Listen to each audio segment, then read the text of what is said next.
You need to watch this if you wrestle with messy text. I bet you didn't know a few tiny steps can boost model accuracy big time. Here's a quick checklist and demo-ready guide. Step 1. Clean the mess. Remove stop words like the and to cut noise. Strip special characters numbers HTML tags, so your model learns the content, not the clutter. Step 2.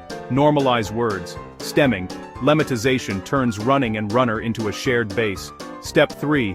Tokenize. Word level breaks text into words. Sentence level splits text into sentences. Subword tokenization avoids out-of-vocabulary nightmares. Quick checklist demo tips. Use NLTK for simple tokenization.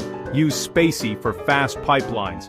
Use Gensim when topics matter. Prefer robustness? Use subword tokenizers. Use pre-trained embeddings. Always evaluate, test, accuracy, precision, recall after each change. Wrap up, clean, normalize, tokenize, evaluate, rinse and repeat. Want a one-line script to try in Python next?